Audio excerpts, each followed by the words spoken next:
झारखंड विधानसभा चुनाव को लेकर राज्य में राजनीतिक माहौल चरम पर है। 13 और 20 नवंबर को राज्य में 2 चरणों में मतदान होगा, जबकि 23 नवंबर को नतीजे सामने आएंगे। इस बीच नामांकन फॉर्म को लेकर झारखंड की राजनीति गरमा गई है। इस बीच हेमंत सोरेन ने साहिबगंज जिले की बरहेट विधानसभा सीट से 24 अक्टूबर को नामांकन दाखिल किया था। नामांकन के दौरान उन्होंने अमर शहीद सिद्धो कान्हो के वंशज मंडल मुर्मू को अपना प्रस्तावक बनाया, लेकिन प्रस्तावक बनने के 2 दिन बाद ही मंडल मुर्मू पलट गए, जिसके बाद हेमंत सोरेन के साथ लोकसभा चुनाव के दौरान सूरत प्रकरण की चर्चा तेज हो गई थी।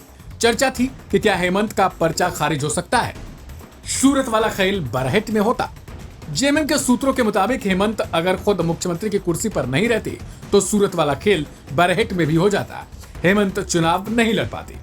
दरअसल 2024 के लोकसभा चुनाव में सूरत में कांग्रेस की अधिकृत प्रत्याशी के प्रस्तावक ही पलट गए थे, जिससे पार्टी के प्रत्याशी का नामांकन रद्द हो गया, जिसके बाद बीजेपी प्रत्याशी को निर्विरोध चुनाव जिता दिया गया। हेमंत सोरेन ने नामांकन के दौरान अमर शहीद सिद्धो कान्हो के वंशज मंडल मुर्मू को अपना प्रस्तावक बनाया, लेकिन प्रस्तावक बनने के 2 दिन बाद ही मंडल मुर्मू पलट गए और बीजेपी में जाकर शामिल हो गए। कहा जाता है कि बीजेपी की रणनीति मंडल को अपने पाले में लाकर हेमंत का प्रचार रद्द कराने की थी। क्या है मंडल मुर्मू का पूरा प्रकरण? खबरों की माने तो 26 अक्टूबर को मंडल मुर्मू की मुलाकात गोड्डा के सांसद निशिकांत दुबे से हुई, जिसके बाद मंडल ने बीजेपी में आने का फैसला कर लिया। सूत्रों की माने तो निशिकांत दुबे से मुलाकात के बाद मंडल मुर्मू बीजेपी में आना चाहते थे। इसके लिए वे साहिबगंज से रांची के लिए निकले। इसी बीच इंटेलिजेंस को इसकी भनक लग गई। कहा जाता है कि पुलिस को इसकी सूचना दी गई। गिरिडीह पुलिस ने रांची से पहले ही मंडल मुर्मू को पकड़ लिया। मंडल ने इस दौरान खुद के अपहरण का भी आरोप लगाया। मंडल का कहना था कि मैं किसी काम से रांची जा रहा था, लेकिन पुलिस ने मुझे पकड़कर जबरन थाने में बैठाए रखा।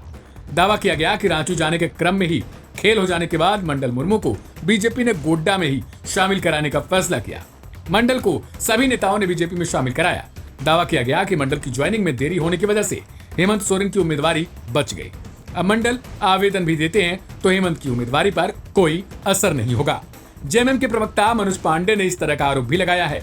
पांडे के मुताबिक बीजेपी गुजरात वाला गेम हेमंत के साथ करना चाह रही थी, लेकिन वक्त रहते इस साजिश को फेल कर दिया गया।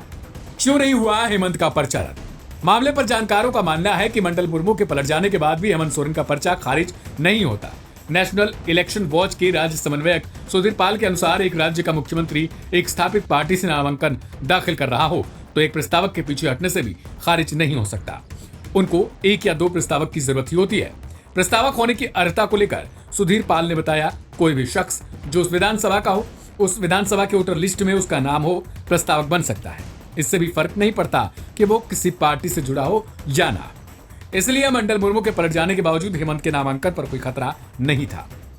बरहेट सीट पर 20 नवंबर को मतदान। साहिबगंज की बरहेट विधानसभा सीट पर 20 नवंबर को मतदान प्रस्तावित है।